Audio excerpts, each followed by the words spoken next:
Hello, I'm Kemi Omololu-Olunloyo. I'm a Nigerian journalist, pharmacist, and PR specialist.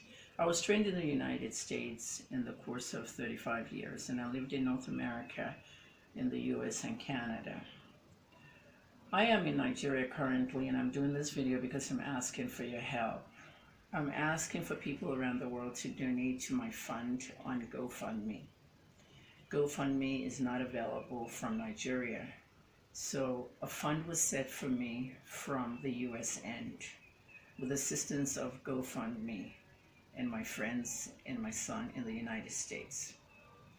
I'm trying to raise $250,000 for a multitude of things, but most importantly, I'm trying to fight PTSD. What is PTSD? You can Google and find out what it is, but I'll tell you a little briefly about what it is. It's post-traumatic stress disorder. Some people call it post-traumatic stress syndrome. I am suffering from it very heavily.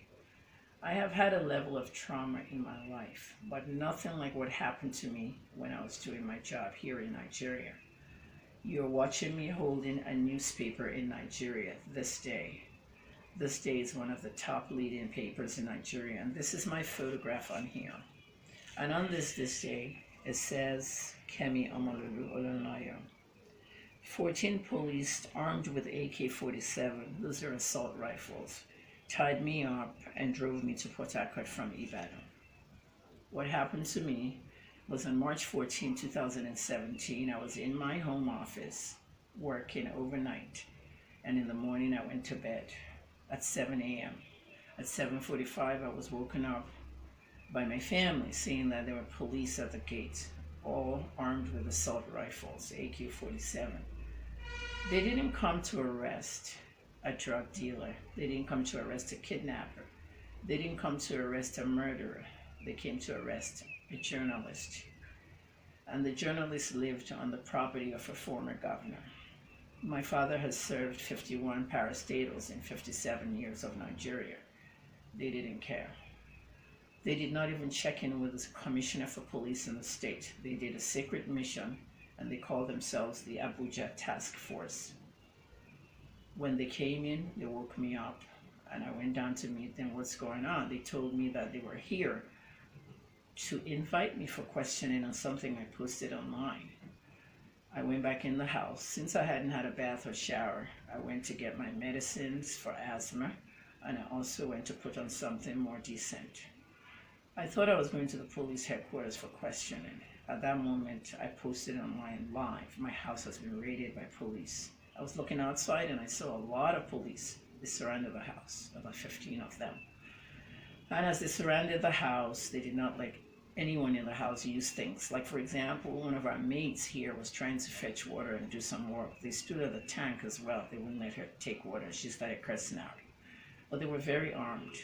At the end of the day, I followed them, and they showed me a document that said Pastor David Ibiyomi. I said, I just did a story about this pastor. I posted a news tip about him. I'm looking for people in the church to give me information. And that news tip was sent to me. I said all that there.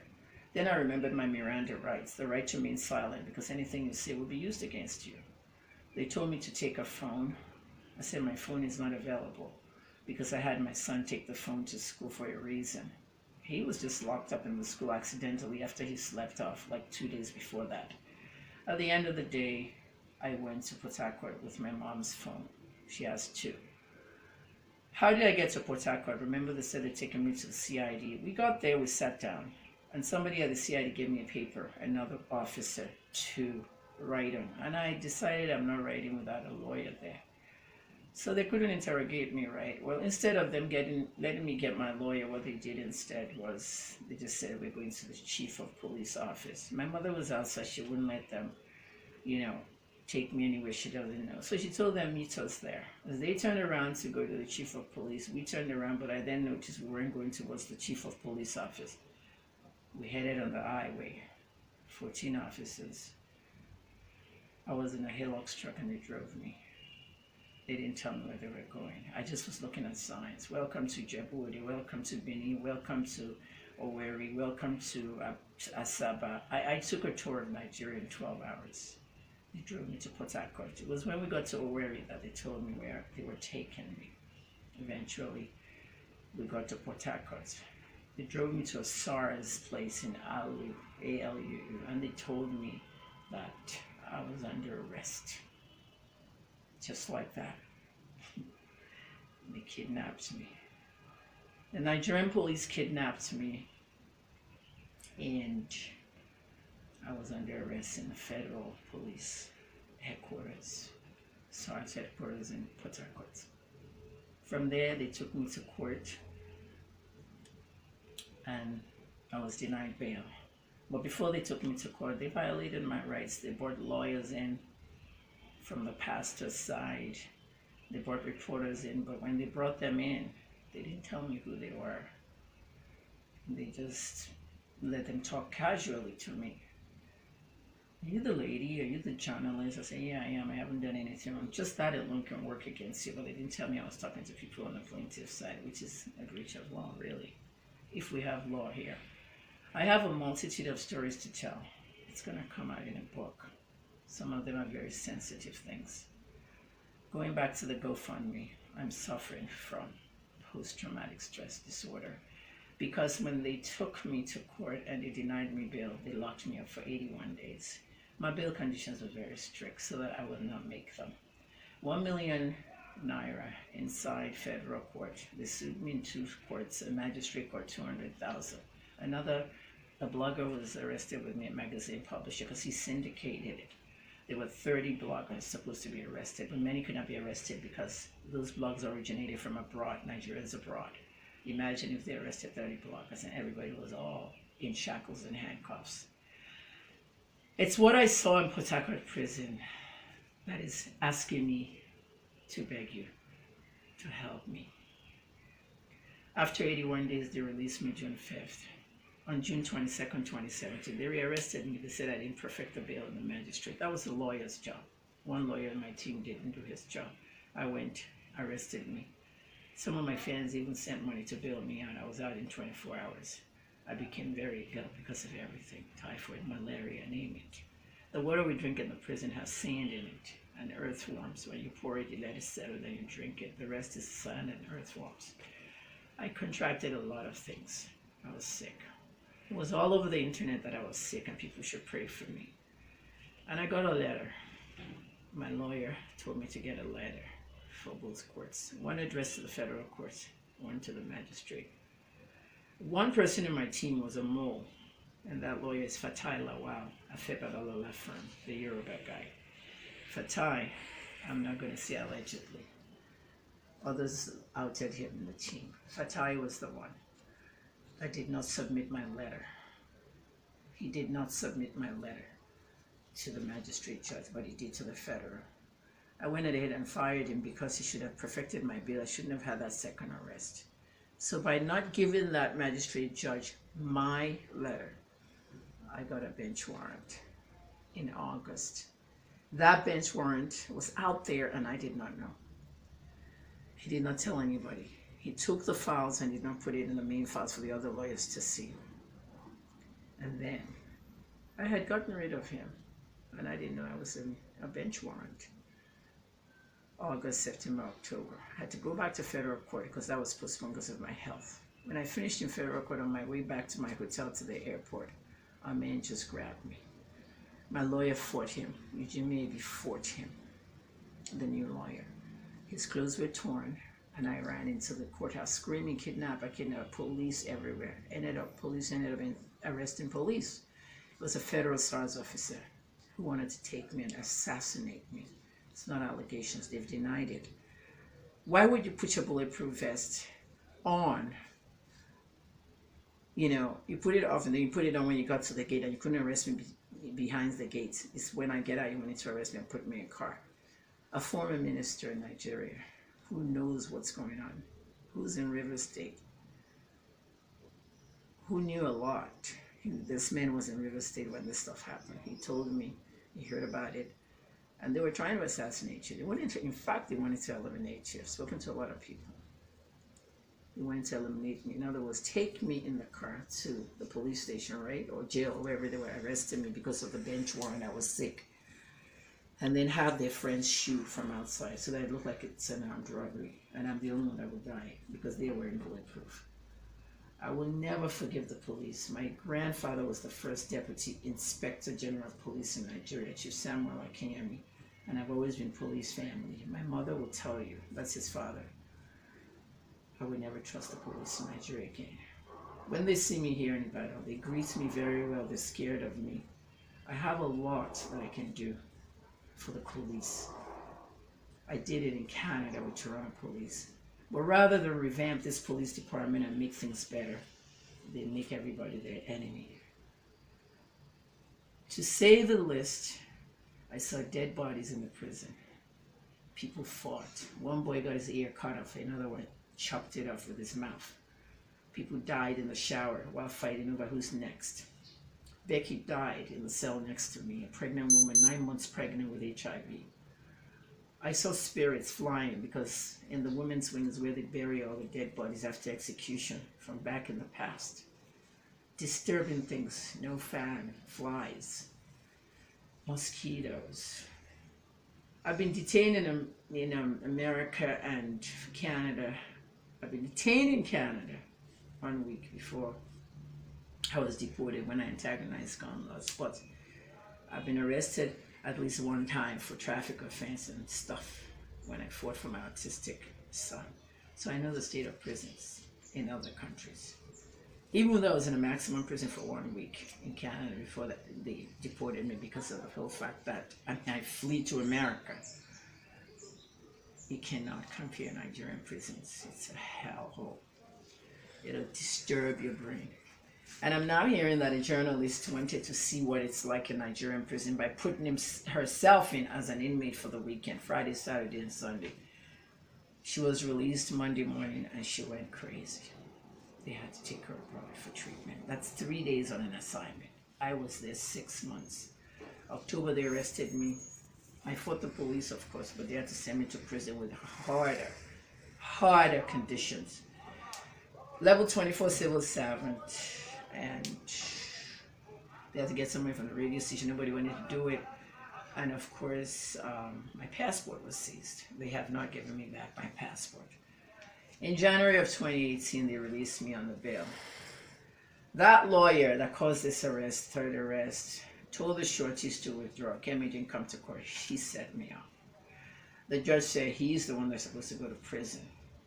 He gave me bail, but the conditions were still a shorty, no shorty. So I sat on there for 33 more months. So this is why I got angry at the blogger called Linda Ikeji, because she felt she was the only one that sent me something. She said I was languishing in jail when nobody was there to help, but there were people there to help me, Linda. My bail conditions were very strict. They wanted my passport. My passport was in Ibadan. Okay, 12 hours away, and no one knew where it was in my house. I had to get a specific person to go to my house, my room, everything, my mother. And that kept me in prison for another 6 weeks. So please don't say that you helped me or anything. I appreciate your help. I did a video for you. At the end of the day, to all my international audience, this is this day. The story they did here was intense. The punch is also there. All these different articles. To cut the long story short, I was taken to Port Harcourt River State, tied up to the back of a hillock and driven across 8 states.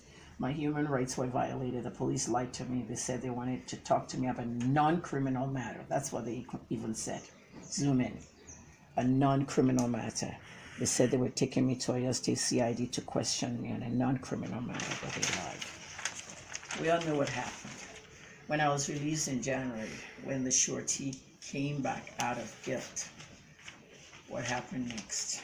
I took the letter that I was sent by a news tipster, a church member. I printed it out and I gave it to the pastor. I went to meet with the pastor in his office. He prayed for me. He said he had forgiven me. And then I did the same. I forgave him.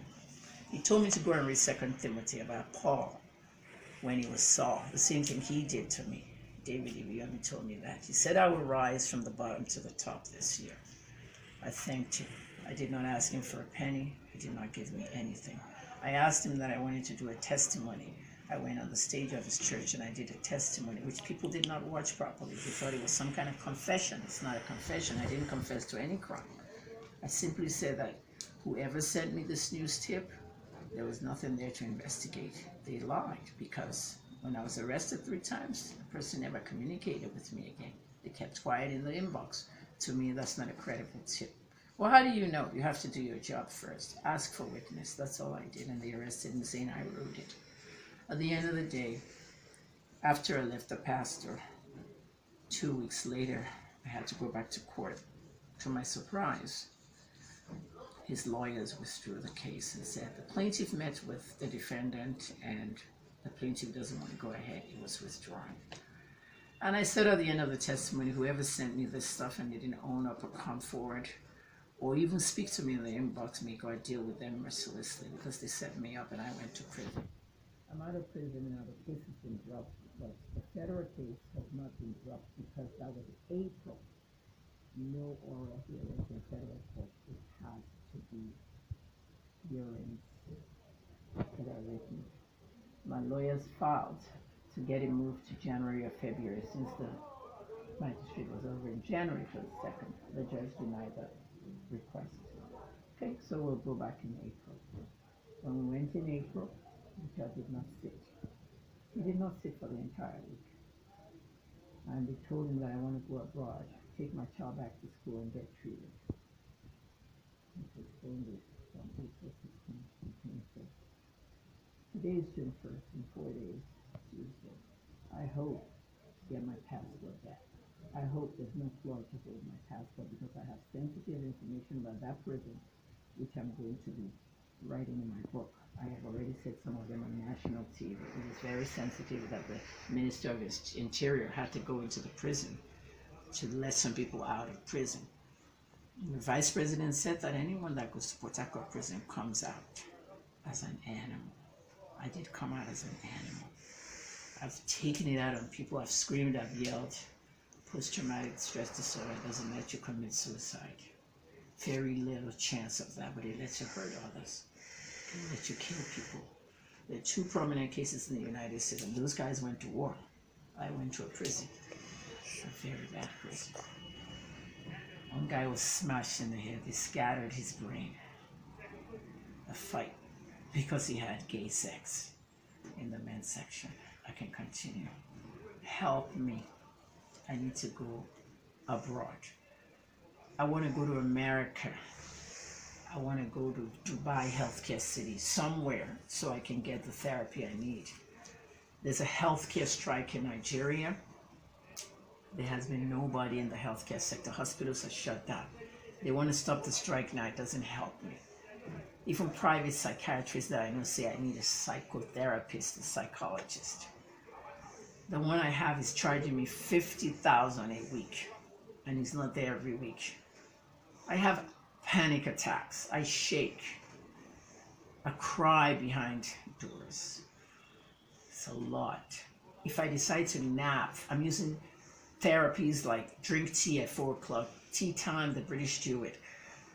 Eat biscuits and tea and then relax. I've done that. It helps me, but when I nap after that chamomile tea, I wake up in an hour. A 1 hour nap. I'm dreaming in a 1 hour nap, and it's a nightmare. And I'm like, what? People dream nightmares overnight, but I'm doing this in 30-minute sleeps, 1 hour. I can't continue. Thank you for watching. Help Kemi fight PTSD. That's the name of my video.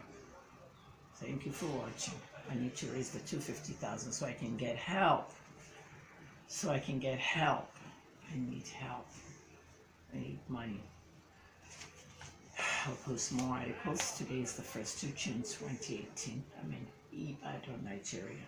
Thank you for watching.